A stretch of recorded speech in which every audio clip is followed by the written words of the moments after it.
Evening arrives gently as the long day comes to a close. Everything seems finished. You lie down in the quiet, yet the mind still refuses to rest. Small thoughts continue to arise. Unfinished moments from the day silently return. Have you noticed how long it has been since you truly listened to yourself? Not listening to responsibilities, not listening to the expectations of others, but listening to the feelings quietly breathing within. The year 2026 opens into a world moving faster than ever, where pressure does not need to be loud to exhaust the human heart. We live to respond, to be recognized, to avoid being left behind, and slowly we lose connection with our inner truth. The Buddha never taught people to abandon life. He simply showed the art of knowing when to pause, pausing to look back, pausing to feel the breath, pausing to return to oneself. Focusing on yourself is not turning away from the world, but gently stepping back into who you are. Lesson 1.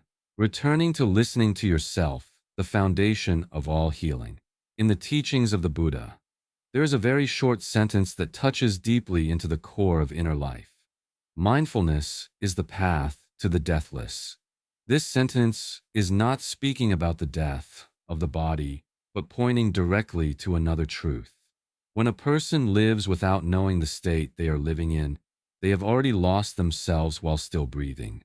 The greatest loss of focus does not come from being busy or from the fast pace of life.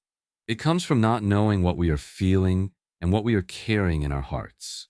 Many people believe they lose focus because there is too much to do. But when we look more deeply, we see that most of the time we live in a state of reaction. Something happens and we react immediately. A word is spoken and emotions rise at once. We become used to living by old habits of the mind. We worry before there is a real reason. We defend ourselves before we are attacked. We compare before anyone asks us to. Slowly, we begin to live according to the expectations of others. We live according to roles. We live according to images placed upon us by society. Yet we rarely live in true presence with ourselves. In Buddhist understanding, self-awareness is not about analyzing yourself in detail. It is not about judging whether you are right or wrong.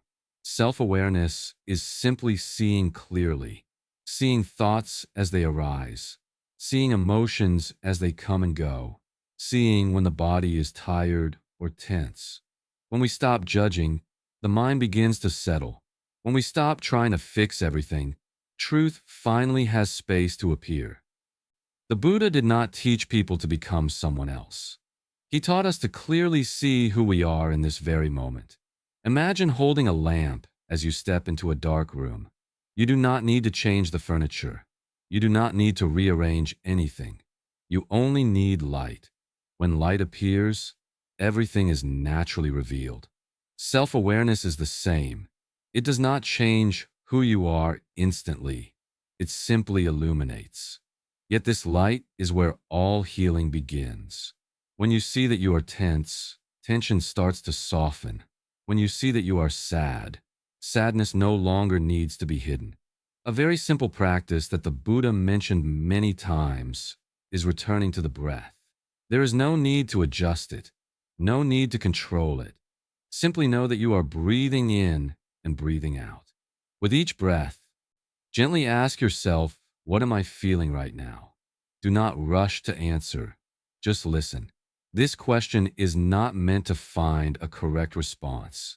It is meant to bring you back into presence. When you allow yourself to feel instead of escaping, the connection with yourself begins to heal. Many people are afraid to look inward because they believe they will encounter discomfort. But according to the Buddha, it is precisely not looking that allows suffering to continue. When the light of mindfulness shines, what has been held tightly for a long time finally has a chance to breathe. You do not need to understand everything about yourself right now. You only need to begin seeing yourself. When you start to clearly see where you are, You no longer need to search for your value in the eyes of others. Healing does not come from becoming more perfect. It comes from the moment you return and truly show up for yourself. Lesson 2. Living with a direction of your own. After beginning to return and listen to yourself, many people realize another truth. They have been trying very hard to focus. They work diligently. They make efforts to improve themselves every day. Yet deep inside, they do not truly know where they are going. Focus without direction is like walking very fast without knowing the destination. In the teachings of the Buddha, the most important path is not the one drawn by society, but the one that aligns with each person's true nature. This path is called Dharma, the path that flows in harmony with inner truth. There is a common misunderstanding in modern life. Many people believe that having goals is enough. But social goals and inner purpose are not always the same. Social goals are often tied to status, achievement, money, or recognition. These things may bring a temporary sense of security, but they rarely bring lasting peace. Inner purpose is different. It is quiet. It does not need to prove itself. It is the feeling of living rightly. Even when you are tired, your heart still feels light. The Buddha did not teach people to chase what is praised. He pointed out that suffering arises when we live disconnected from our true nature. In the original story, there is a simple yet profound example. A man spent many years pursuing success admired by society. A good job, a high income, a desirable position. Yet every morning when he woke up, he felt empty. One day, he stopped and asked himself what truly gave his life meaning. The answer was not fame or money, but the ability to contribute and to connect. He left the path that was recognized to choose the path that was felt. When he began walking in the right direction, life did not become easier, but his mind became calmer. The Buddha once compared human life to walking through a forest. If the forest has no map and no compass, it is easy to get lost. Every path looks inviting. Every call sounds convincing. But when you have a compass, no matter how dense the forest is, you still know which direction you are heading. Inner purpose is that compass. It does not remove all difficulties, but it prevents you from losing yourself within them. To begin defining your direction, take time to sit quietly and write down very simple questions. What makes your heart feel lighter? What brings you a sense of peace even when you are tired? Do not search for perfect answers. Do not think about what others expect. Allow the answers to arise from genuine feeling. These are the signs of a path that truly suits you. When you know why you live, you are no longer pulled by things that are not meant for you. You may walk more slowly, but you walk with greater steadiness. You no longer need to prove yourself because you know where you are going. Lesson 3. Letting go of the need for recognition. After beginning to live with a direction of your own, another challenge often appears. It is the need to be seen, to be acknowledged, to be validated from the outside. In modern life, this need becomes even more subtle. A like, a compliment, a positive response. All of these bring a pleasant feeling. In the teachings of the Buddha, these things are not wrong. The problem begins only when we use them as the foundation of our self-worth. When recognition becomes the root, the mind starts to depend on it. And wherever there is dependence, there is suffering. The Four Noble Truths clearly point out that craving leads to suffering. Craving is not only the desire for material things, it is also the desire to be recognized, to be loved, to be praised. At first, these things give us motivation. But once we become used to relying on them, fear begins to grow. Fear of being forgotten, fear of no longer being noticed, fear of losing the image we have built. The more praise we receive, the greater the fear of losing it. The more we compare ourselves to others, the deeper the emptiness inside. Imagine a water jar with a crack. You can keep pouring water into it, but the water will always leak out. External recognition is the same. It can fill you for a moment, but it cannot stay for long. Because the source of emptiness does not come from a lack of praise. It comes from not truly seeing yourself as enough.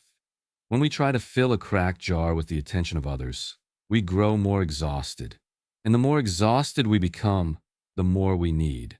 The Buddha taught that suffering does not come from not being praised, but from clinging to the feeling of being praised. When the mind becomes accustomed to living through the eyes of others, it gradually loses the ability to stand on its own. We begin to do things no longer because they are right or meaningful, but because of the response we might receive. Even when we succeed, joy becomes fragile, because it always carries the fear of loss. Letting go of the need for recognition does not mean becoming cold or withdrawn. It simply means returning praise and criticism to their proper place. They are feedback, not your essence. When someone praises you, you can smile and acknowledge it. When someone does not see you, you can still continue walking. Peace begins when you no longer hand over the authority of your worth to others. One very important practice in Buddhism is returning to the process rather than the outcome. Ask yourself a very simple question. Am I at peace with this effort even if no one sees it? This question brings you back to your original intention. It separates action from the need for recognition. When you do something because it feels right and meaningful, the mind becomes much lighter.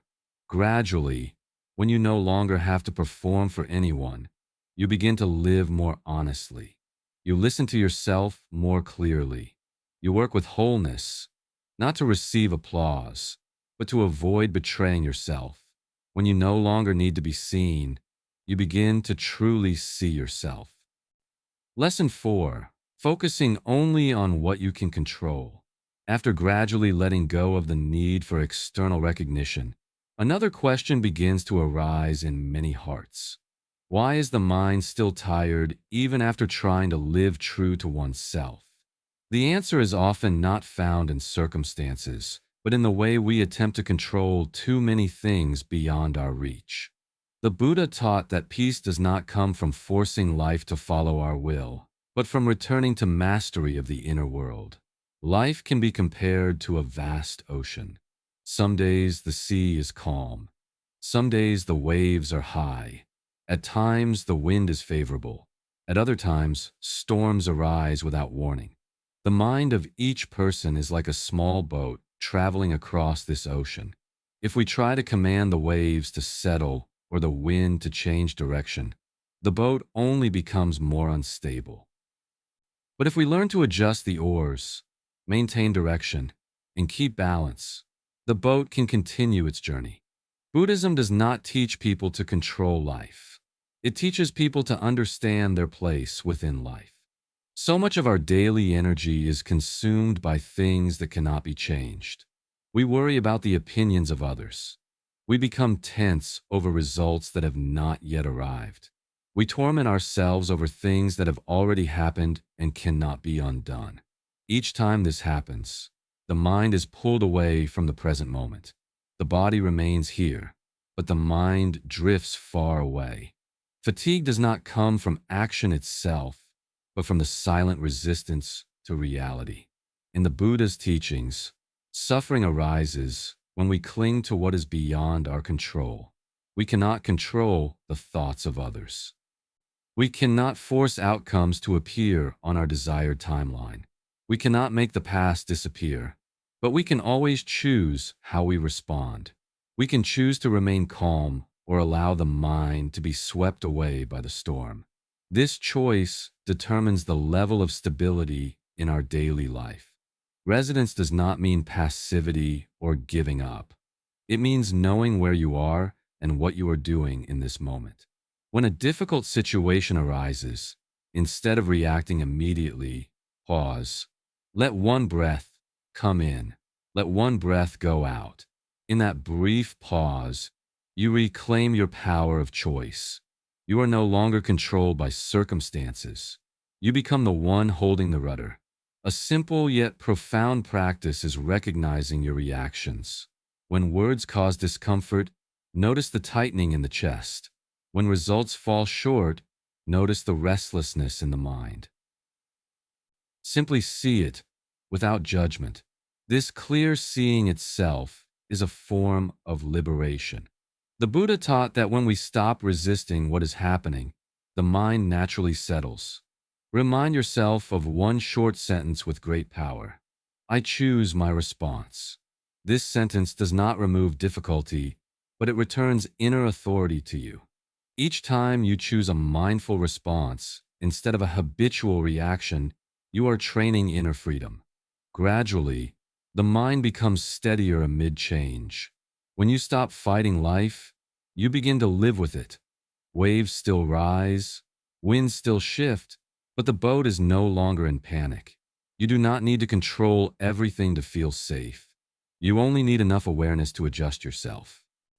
Lesson 5. Living true to what you believe. So the inner fatigue can ease. After learning how to stay grounded and take responsibility for our reactions, many people begin to recognize a very deep form of suffering that was once hard to name. It is the feeling of living in division. Inside, we think one way; outside, we act another. We say things we do not truly believe. We pursue paths that do not genuinely suit us. We accept choices that quietly weigh the heart down. The Buddha taught that suffering arises when body, speech, and mind are not in harmony. When our actions move against our inner values, peace slowly slips away. In modern life, many people achieve success by social standards, yet feel empty inside. They have good jobs, stable positions, and admirable images in the eyes of others. But when they are alone, they feel tired and disconnected. The cause is not that they are incapable. It is that they have lived too long according to an image and forgotten what they truly value. Inner conflict forms when we repeatedly compromise with what goes against our heart. At first it is small, then it becomes more frequent, until one day we no longer recognize ourselves. In the Eightfold Path, the Buddha emphasized harmonious living. Right view helps us see clearly. Right intention helps us think clearly. Right speech, right action, and right livelihood guide us to act in alignment. When these elements move together, the mind becomes light. When even one of them drifts away, tension appears. Living truthfully in the Buddhist sense does not mean following momentary emotions. Living truthfully means acting in accordance with the deeper values we have come to recognize within ourselves. Many people suffer not because they lack opportunities, but because they are afraid to refuse what does not fit. They fear losing their image. They fear disappointing others. They fear being judged. Each time this happens, they abandon themselves a little more. Inner fragmentation does not happen in a single day. It accumulates through moments when we choose convenience over integrity, through times we remain silent when we need to speak, through moments we nod even when the heart disagrees. A very simple yet powerful practice is returning to your core values. Take time to list what you truly cherish in life. It may be honesty, peace, kindness, learning, or freedom. Then for each value, choose one small action to live it in daily life. If you value honesty, speak truthfully in a safe situation. If you value peace, allow yourself to rest when needed. Small but consistent actions gradually heal the inner divide. There's a familiar story in life. A person once built an image of success admired by many. But the higher he climbed, the more distant he felt from himself.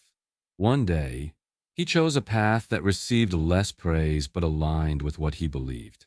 Life did not become easier, but he slept more peacefully. He no longer had to perform as someone else.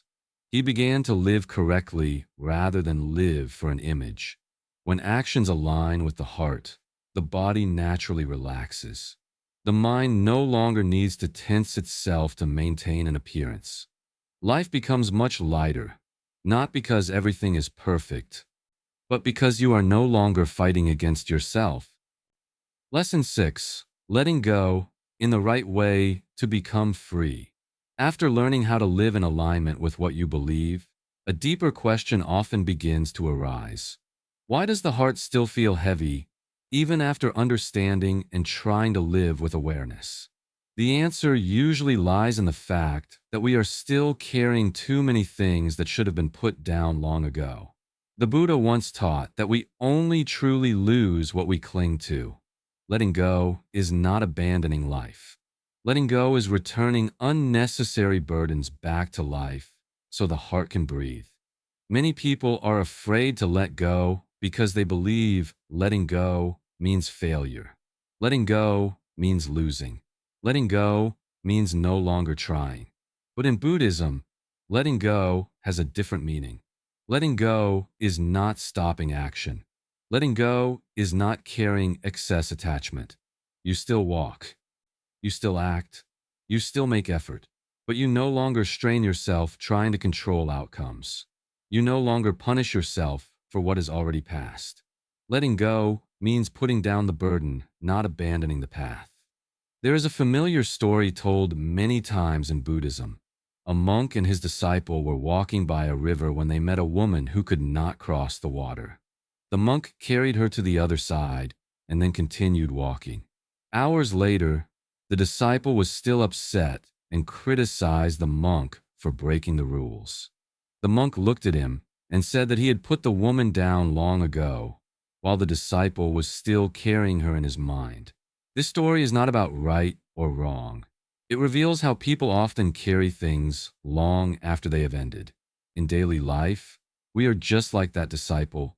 We carry old words, past mistakes, outcomes that did not meet expectations, relationships that have already ended. Even when events are over, the mind continues to replay them. Each time we remember, the burden is placed on our shoulders once again. We do not suffer because of what happened. We suffer because of how we continue to carry it. According to the Buddha, suffering does not come from circumstances, but from attachment. Letting go in the right way means recognizing what still needs to be kept and what has reached the time to be set down. We keep learning, but let go of self-blame. We keep effort, but let go of forcing. We keep kindness, but let go of expectation. When we can distinguish this clearly, the heart begins to feel lighter. Not because life becomes easier, but because we stop adding unnecessary weight. A very simple practice to learn letting go is returning to gratitude. Each day, take a moment to notice what is already present: a calm breath, a sufficient meal, someone who listened. Gratitude is not meant to deny difficulty. It helps us avoid being completely consumed by what is missing. When the heart feels enough, attachment naturally loosens. Another practice is learning to let go of outcomes while keeping effort. You work wholeheartedly. You live with kindness. You care for what is within your ability. Then you allow results to arrive in their own way. When results have not yet appeared, you do not conclude that you are not enough. When results are not as expected, you do not see them as personal failure. You simply acknowledge and continue walking. This is not indifference. This is freedom. When you let go, life does not lose anything. Instead, life gains space to give. When your hands are empty, you are able to receive. When your heart is light, you can go farther. Letting go does not make you weaker. It allows you to walk forward without being pulled back by what is already finished. By the time you reach the end of these lessons, you may realize that focusing on yourself is not turning away from life. It is a journey of returning to the breath, returning to sensation, returning to the truth within. When the mind is no longer pulled too far away, life naturally slows down, like a still lake after the wind passes. Like a lotus blooming in the mud without haste. When you stop running away from yourself, life also stops running away from you. You do not need to become someone else. You only need to be fully present with the person who is here. From that presence, peace begins to spread into each small moment. If this video has softened your heart, press like as a gentle acknowledgement. You may leave a line saying, "In 2026, I choose to return to myself."